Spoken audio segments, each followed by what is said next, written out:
Please आज एक promise करो कि टेंशन कोई भी हो, सोल्यूशन है, कहीं ना कहीं उसका सोल्यूशन है। और वो सोल्यूशन आत्महत्या बिल्कुल नहीं है, कभी नहीं है, किसी हालत में नहीं है। देखो, मैं कितना भी ज्ञान दे दूं, सोचना आपको खुद ही है कि आपकी जान आपकी सबसे कीमती चीज है।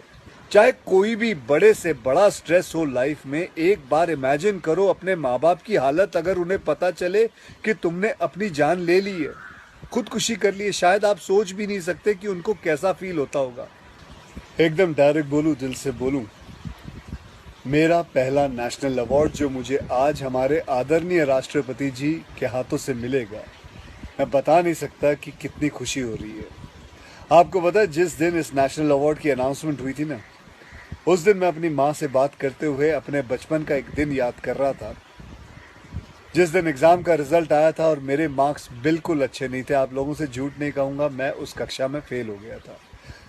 रिपोर्ट कार्ड लाते हुए मैं ये सोच रहा था कि आज घर में बड़ी कुटाई होने वाली है यार। उस दिन मेरे पिताजी ने मुझे सामने बिठाया और बड़ी शांति से कहा, देखो बेटा, तुम करना क्या चाहते हो, ये बताओ मुझे, बताओ करना क्या चाहते हो। मैंने कहा, पापा मैं स्पोर्ट्स में मन लगता है मेरा, मैं खेल कूद करना चाहता हूँ, खिलाड़ी बनना चाहता हूँ। उन्होंने कहा, ठीक है, फिर उसमें ध्यान दो, हम सपोर्ट करेंगे, साथ में थोड़ी पढ़ाई भी करो।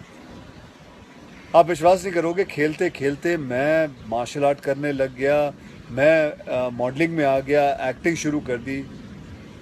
उन्होंने हर चीज़ में मुझे सपोर्ट किया। अगर उस दिन मेरे पेरेंट्स ने ये ना समझाया होता कि मेरी स्ट्रेंथ किस चीज़ में है, तो आज मैं सोच भी नहीं सकता कि ये नेशनल अवार्ड कभी मेरे हाथ पे होता। ये अपने लाइफ की कहानी मैं आपको एक वजह से सुना रहा हूँ। कुछ दिन पहले अखबार में मैंने पढ़ा था कि एक आईआईटी के स्टूडेंट्स ने फांसी लगा के आत्महत्या कर ली, स्ट्रेस में था पढ़ाई के लिए।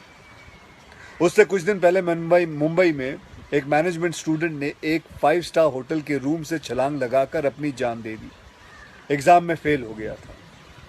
मैं कहीं ये भी पढ़ रहा था कि करीब 8 लाख लोग हर साल वर्ल्ड में अपनी जान खुद ले लेते हैं और उसमें तकरीबन 1.5 लाख लोग सिर्फ हिंदुस्तान से होते हैं।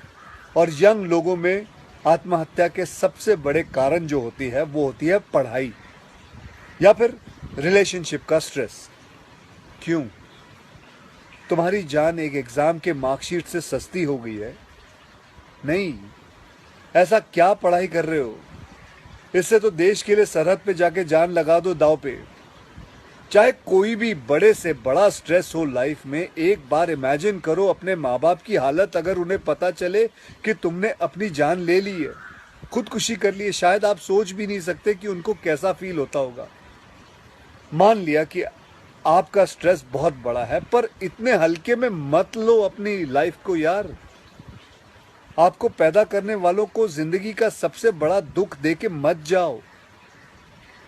और पेरेंट्स से भी यही कहूँगा, यही पूछना चाहूँगा कि कहाँ गए वो ज़माना, कहाँ गया वो ज़माना जब आप लोग अपने बच्चों के साथ डिनर टेबल पे बैठ के बातें किया करते थे, पूछा करते थे कि कैसा चल रहा है, आपके दोस्त कैसे हैं, पढ़ाई कैसी चल रही है। आज आपका बच्चा आपको अपना स्ट्रेस कैसे बताएगा जब आप भी अपने फ़ोन में आंखें गाड़ के बैठे हो और आपका बच्चा भी फेसबुक पे फ्रेंड्स ढूंढ रहा है।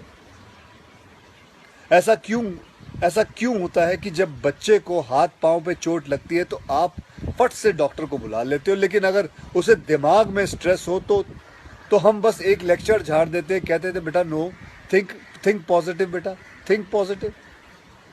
मेंटल हेल्थ के लिए भी डॉक्टर या काउंसलर से हेल्प लेना उतना ही ज़रूरी है जितना और किसी तकलीफ के लिए। इसमें कोई शर्म की बात नहीं है। देखो, मैं कितना भी ज्ञान दे दूं, सोचना आपको खुद ही है कि आपकी जान आपकी सबसे कीमती चीज़ है। कोई स्ट्रेस आए ना तो उसको बोल देना बहुत अच्छा है। अपने अंदर घुलना, उसको अंदर रखना, दबा के रखना बिल्कुल नहीं। किसी दोस्त को बोल दो या अपने माँ बाप से शेयर करो। मेरे एक फ्रेंड ने उस दिन व्हाट्सएप पे एक बहुत काम की बात फॉरवर्ड की थी। एक हॉस्पिटल की ओपन हार्ट सर्जरी यूनिट के बाहर एक शेर लिखा हुआ था, मैं आपसे शेयर करना चाहता हूँ। वहाँ लिखा हुआ था कि अगर दिल खोल लेते अपने यारों के साथ तो आज खोलना ना पड़ता औजारों के साथ। भैया मुझे एक प्रॉमिस करो कि आज प्लीज़ आज एक प्रॉमिस करो कि टेंशन कोई भी हो, सल्यूशन है, कहीं ना कहीं उसका सल्यूशन है। और वो सल्यूशन आत्महत्या बिल्कुल नहीं है, कभी नहीं है, किसी हालत में नहीं है। अपना ध्यान रखो। मिलते हैं फिर। Till then, next time, good bye, जय हिंद।